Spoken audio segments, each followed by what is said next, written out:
If you're a die-hard Browns fan and love breaking down the game like we do, hit that subscribe button and turn on the bell so you never miss a blitz. The Cleveland Browns walked off the field after their Week 11 showdown against the Baltimore Ravens with a heavy sense of disappointment, and for many fans, heartbreak. Not only did the team lose a hard-fought game, but the sight of their starting quarterback, Dillon Gabriel, suffering a concussion and being sidelined, cast a shadow over the entire evening.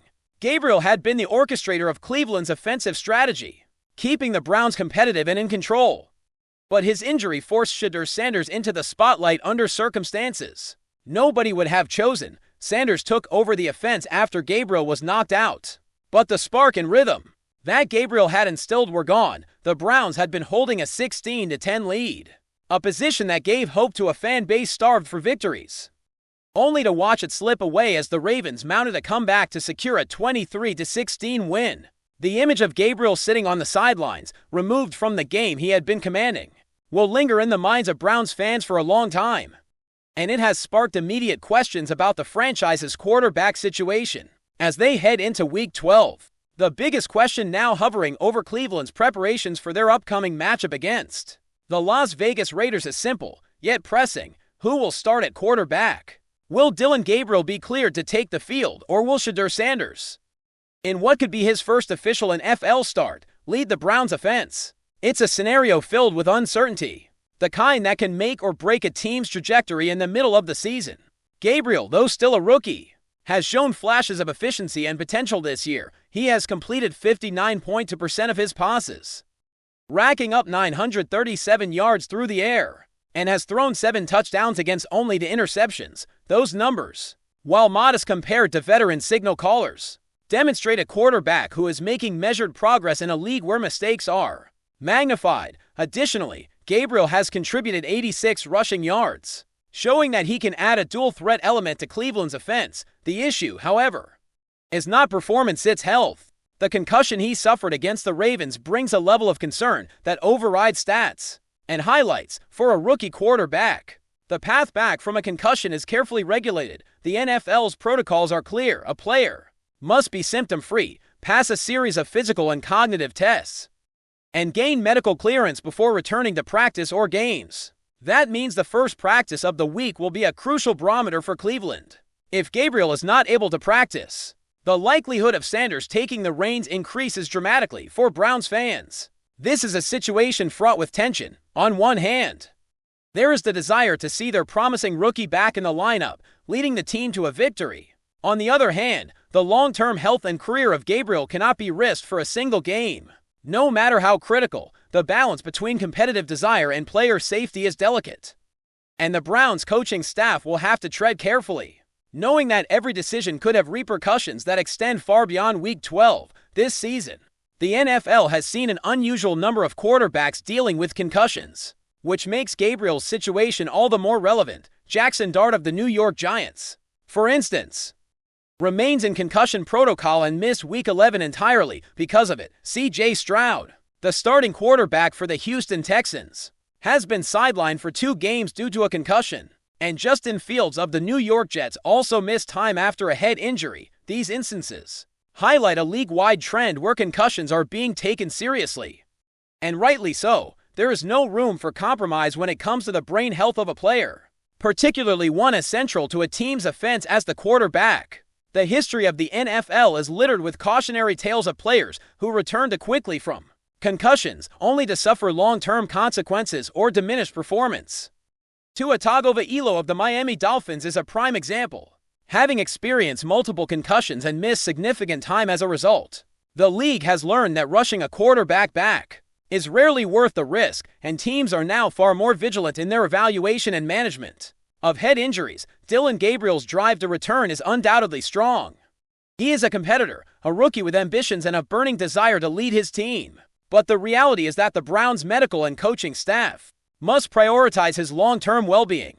The temptation to push a starter back onto the field, especially with the pressure of a playoff contending division and a matchup against a formidable Raiders team, is enormous. But Cleveland has a responsibility to ensure that Gabriel is fully recovered before exposing him to further risk. The timing of his return will likely depend on his response to rest and treatment. Over the next few days, every symptom must be carefully monitored. Every cognitive and physical benchmark must be met, and only then will a decision be made.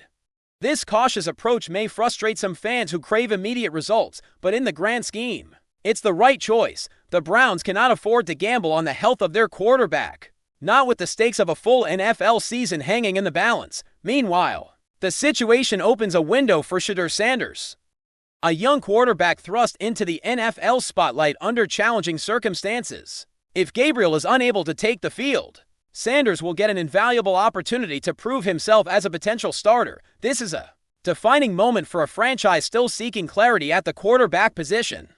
The performance of Sanders in a game setting could have long-term implications for the team's strategy and planning. While he may not have the same level of experience as Gabriel, and while the pressures of a first NFL start are immense, there is also a chance for him to demonstrate poise, skill, and leadership in a high-pressure environment. For Browns fans, this creates a mixture of apprehension and excitement. There is the fear of a rookie making mistakes, but also the tantalizing possibility of witnessing the emergence of a new leader who could shape the future of the franchise. Cleveland has been a team searching for stability at quarterback for years. The decision to allow Gabriel to recover fully could simultaneously safeguard his career, while allowing the coaching staff to evaluate Sanders under real game conditions. In many ways, this situation is a microcosm of the modern NFL's approach to player safety, talent development, and long-term planning. It's about more than just the next game. It's about protecting investments, nurturing potential, and making decisions that serve both immediate competitive goals and the franchise's broader trajectory. Fans must recognize that this careful approach is not a sign of weakness, but of prudence. The Browns have an opportunity to balance caution with opportunity, to protect their rookie quarterback while exploring whether they have found a legitimate option in Sanders. As the week unfolds, the eyes of the Browns fan base will be fixed on training camp updates, injury reports, and practice notes. Every observation about Gabriel's condition will be scrutinized. Every mention of Sanders' performance will be dissected, and every decision from the coaching staff will be analyzed with intense focus. It's a period of suspense, of uncertainty, but also of potential. The Browns must navigate this carefully, weighing the immediate desire for victory against the overarching necessity of player safety.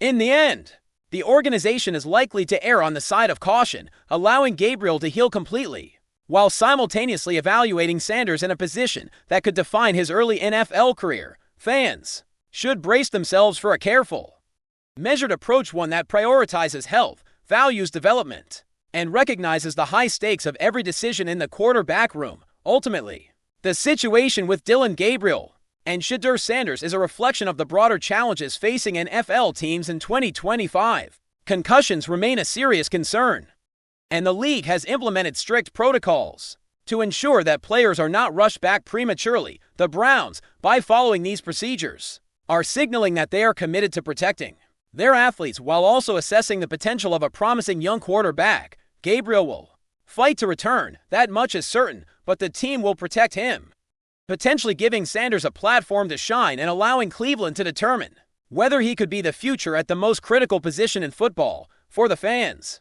this is a moment of anticipation and tension, but also one of possibility. The Browns may emerge from this period with clarity about their quarterback situation, a renewed sense of direction, and perhaps a glimpse of the franchise's future star. In the high-stakes world of the NFL, moments like these are pivotal, and Cleveland will approach them with the measured caution that has become the standard for teams serious about winning while safeguarding their most valuable assets. Enjoying the content so far? Smash that like button and drop your take in the comments. We want to hear what you think about the Browns this season.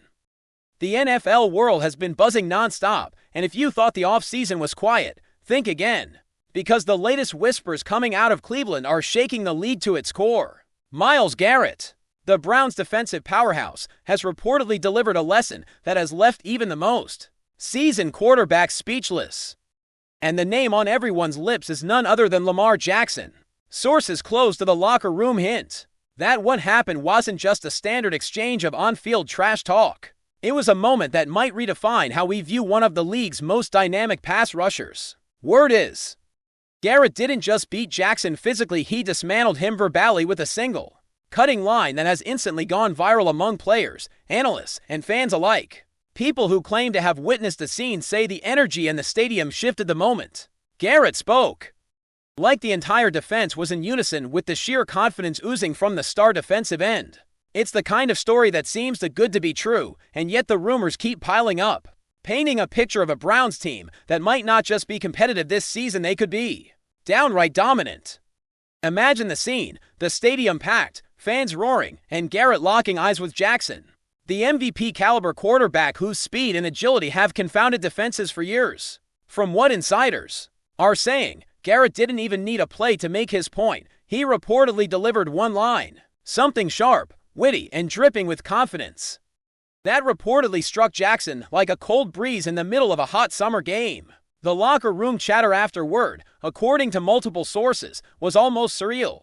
Teammates are allegedly still laughing about it, calling it a defensive mic drop, a moment where skill meets pure psychological dominance. The Browns' defense, long considered strong but sometimes inconsistent, seems to have found its alpha voice in Garrett. The rumor mill suggests that even Jackson's own teammates couldn't help but smirk, recognizing that the sheer audacity of Garrett's remark transcended ordinary competition. It was a statement, a proclamation that the Browns might just be the team no one wants to face this season, and the social media storm, oh, it's been relentless. Clips, screenshots, and endless memes are circulating, with fans speculating on exactly what Garrett said. Some claim it was a witty quip about Jackson's scrambling style, while others insist it was a more pointed jab, highlighting Garrett's unmatched ability to pressure quarterbacks with a mixture of speed, power, and intelligence. Analysts are weighing into, with hot takes flying across networks. Some suggest that this single line could shift the momentum for the Browns in the eyes of the league if the rumors hold water. Garrett's confidence isn't just for show, it's a calculated tactic, an assertion that he's not merely playing the game but psychologically outmaneuvering opponents before the first snap even hits. It's the kind of off-field dominance that can make headlines, trend on Twitter, and leave players reevaluating their game plans. And in the world of NFL locker room dynamics, when someone like Garrett starts speaking, people listen, and apparently they tremble. The narrative that's forming around this story is almost cinematic. Imagine Garrett, towering and fierce, standing firm as Jackson tries to read the defense, only to hear a line that not only roasts him but somehow commands respect. Sources hint that the exchange wasn't captured fully on camera, which only adds to the mystique. Fans are obsessed with the idea that Garrett has elevated his role from dominant defensive end to cultural icon within the sport, someone whose words carry as much weight as his sacks. The Browns organization, according to insiders, is loving the energy Garrett is bringing. There's talk that he's become a mentor to younger players, showing them that football is as much mental as it is physical, and that a well-timed statement can unnerve even the most confident quarterback in the league. The rumor mill goes even further, suggesting that Garrett's single line has set the tone for the entire season, creating a psychological edge for Cleveland that could carry them deep into the playoffs, perhaps even threatening the established powerhouses who have long dominated the NFL. Meanwhile, Lamar Jackson's camp has been unusually quiet. The whispers suggest that Jackson, known for his poise and lightning-fast reflexes, was caught off guard by Garrett's audacity. It's being framed as a rare moment where the superstar quarterback was not in full control of the narrative, something that doesn't happen often in professional football. The implications are massive. If Garrett can dominate not just with skill but with words, he's reshaping how elite defenses think about the quarterback confrontation. Some insiders are suggesting that this could spark a new era in the NFL where mental warfare becomes just as critical as physical matchups. And if anyone is leading that charge, it's Myles Garrett. The Browns front office is reportedly ecstatic, seeing in Garrett not just a defensive anchor but a cultural phenomenon whose presence alone can intimidate and inspire simultaneously. The rumor doesn't stop there. Word is spreading that Garrett's remark has sparked conversations across teams, with coaches and players dissecting it endlessly. Some say it was a simple, elegant statement, short, precise, and devastatingly effective. Others suggest it carried a subtle insult that only someone with a deep understanding of the game could fully appreciate. Regardless of the exact wording, the impact seems undeniable. The Browns are being cast in a new light, no longer just a team with potential, but as a squad with swagger and teeth, anchored by a defensive player who's unafraid to assert dominance in every arena, be it physical, Verbal or psychological, the ripple effect is astonishing. Fans are chanting Garrett's name, sports analysts are replaying every known interaction, and even casual viewers are suddenly tuning in, eager to see if the Browns' defense can live up to the legend that is growing in real time. What makes this even juicier is the narrative contrast. Garrett, known for his explosive sacks and relentless pressure, is suddenly being celebrated for his wit and mental agility. Meanwhile, Jackson, usually untouchable in high-stakes moments, is portrayed as being momentarily shaken, forced to process a level of competition that goes beyond X's and O's. The locker room is reportedly abuzz, with veterans praising Garrett for combining skill, strategy, and personality in a way that seems almost scripted for a highlight reel. The Browns fans are reveling in it, spreading the tale like wildfire, turning a single line into a defining moment of the season, and the league, always hungry for drama, can't stop talking about it. Rumors claim that this incident might even influence upcoming matchups, with teams reconsidering how to approach the Browns' defense, fearing not just sacks, but the psychological edge Garrett wields in this climate.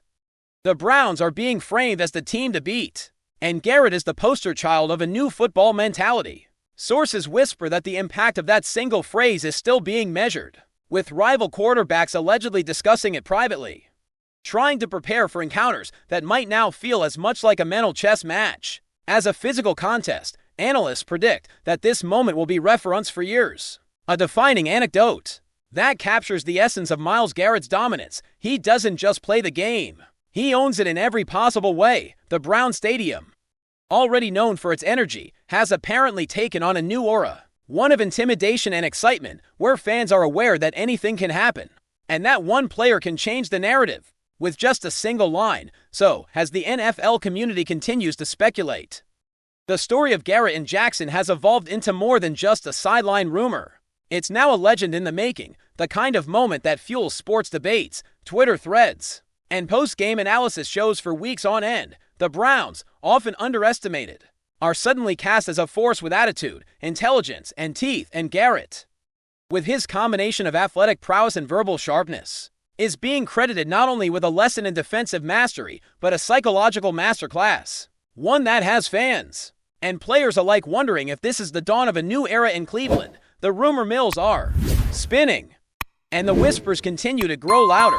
Myles Garrett didn't just make a play that day. He made a statement that the NFL might never forget, and Lamar Jackson, for the first time in a long while, may have met his match in the most unexpected of ways. Thanks for riding with us on another Browns Blitz. If you liked the video, share it with a fellow fan, hit subscribe, and ring that bell so you're always part of the Dawg Pound conversation. Go Browns!